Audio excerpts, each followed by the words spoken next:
Hey everybody, what's up? This is Jim Placebo here again with another Dark Souls 2 cosplay video.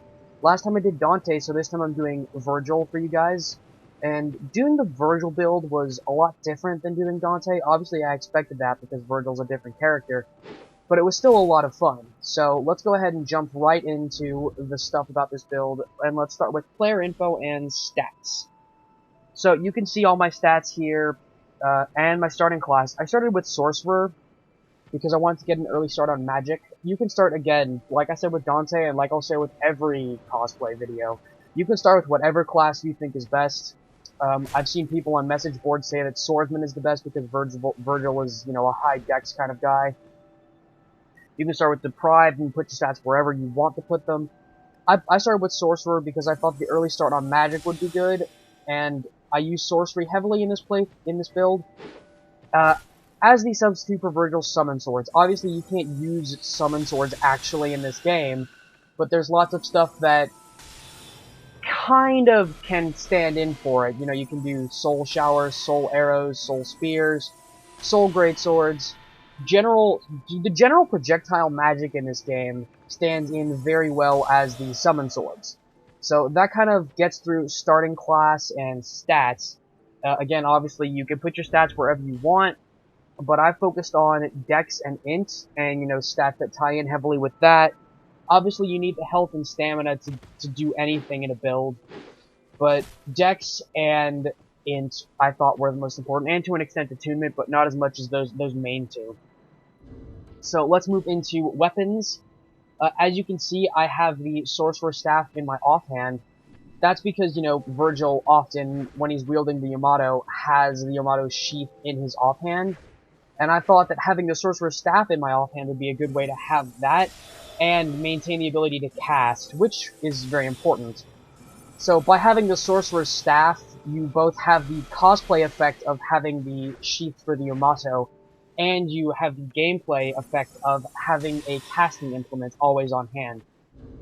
For the Yamato, I use the Manslayer because, you know, I'll try and get a good shot of it here.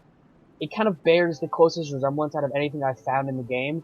The next runner-up, in which I actually keep as my backup weapon, is the Uchigatana. And the Uchigatana I used first, because it's the first katana you can get in the game. Really. And it's also, you know, it's the second runner-up for closest resemblance, so I kept it as the backup. Now, katanas in general, it was tricky because you have to go to the Iron Keep and then get the Dull Ember, unless you're playing in Scholar, in which case you get it from the Bastille. But I play in Standard because of various reasons with recording with Scholar. So it's kind of tricky to do this build just because of how long it will be until you actually get a katana. So I actually went to the Iron Keep first. I did the Forest to get some early experience and those souls, and then I did a little bit of the Bastille, and then I went to the Keep just to get the Uchigatana. But what I mainly used once I got it was the Manslayer, and their movesets are virtually identical. They do the same amount of damage, same scaling, but Manslayer has poison, and, you know, it's just an auxiliary effect, so I didn't think it was that important. But that ties off katanas and the difficulty with using katanas. The next weapon I used was the Mirrah Greatsword. I used it the same way I used it in the Dante cosplay, which I used it for the Force Edge. And I used it a lot more here than I used it when I was playing as Dante, because Vergil has less combat variety options. And it's a pretty good greatsword. It's a pretty good dex greatsword. It has a very solid moveset. You've got thrusts and slashes. So it's a solid weapon. I use it a lot more here because of the lack of variety, but it's, you know, it's a good weapon all around, so don't knock it, it's good. Now let's move in, the last thing I used as, you know, weapon stuff was, in place of the Beowulf, I used the Shadow Leggings and the Shadow Gauntlets. And I know that the Shadow Gauntlets in this game aren't an exact match for the Beowulf Gauntlets, but they were the closest thing I could find, so I decided to use them. And the Shadow Leggings, you know, obviously, I didn't use them anywhere near as much as I used other weapons, because they're, you know, it's just using bare fists. And you don't get as lot of the same combat stuff that you get using your weapons, or you using these in the actual games. But, you know, it's good for cosplay purposes, it works. So, if you want to do it, you know, it works. So that ties off weapons. let's move into armor and, you know, just general armor stuff. Obviously, same as with Dante, I use the Helm of Aurous to fill up the head slot. Pretty self-explanatory, I wanted to fill up the head slot, and it's translucent, so I used it. I used the Leydia white robe as the chest piece. Now, this was another tricky thing, and it's another thing that highlights why doing this build is tricky. Obviously, you can't get the Leydia white robe until you go to the Undead Crypt, which is basically at the late game. It's very near. It's very near the end of the game. So, for most of this, if you start with Sorcerer, you're gonna want to be using the starting Sorcerer's robe, and you know, just put some upgrades into it if you want. I got this up to +10 because I wanted to have +10 armor. If you start with another class, like, I would say if you don't start with Swordsman, just either start, or if you don't start as Sorcerer, I would say start as Swordsman, and just wear the Swordsman's robes, or just get the Swordsman's robes from the Bastille and use those, because that's the next thing I would see. And obviously the Leydia white robes aren't perfect because of the coloration, but it's the closest thing I could find. The Gyrm gloves I used also for the gloves because they were the closest thing I could find to Vergil's gloves. Very, very simple, brown, fingerless gloves, so they work. And you can get them at the Doors of Pharos, which isn't that late into the game. Saint's trousers I used for his pants, because really there's nothing that looks as close as the Saint's trousers. And if you don't know where you get these, you get them from Leydia. You can get them from her if you have 30 faith, or you can just kill her and get her set. If you wait until you get the Crushed Red Eye Orb and kill her with the Crushed Red Eye Orb, you get them from her body. If you kill her earlier, you can buy them from Melentia over here.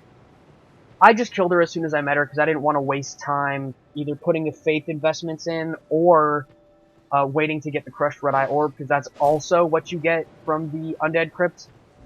And you do have to put 16 faith in to use them optimally. I did because I always do. So it's not optimal stat investment, but it works for the armor. So again, if you don't want to get, if you're okay with taking the armor debuff, then don't worry about it. Put your stats wherever you want. But I did, and if you want the maximum armor, I would put them in. So that ties off basically everything with the appearance for this build. Let's go into how this build looks in combat.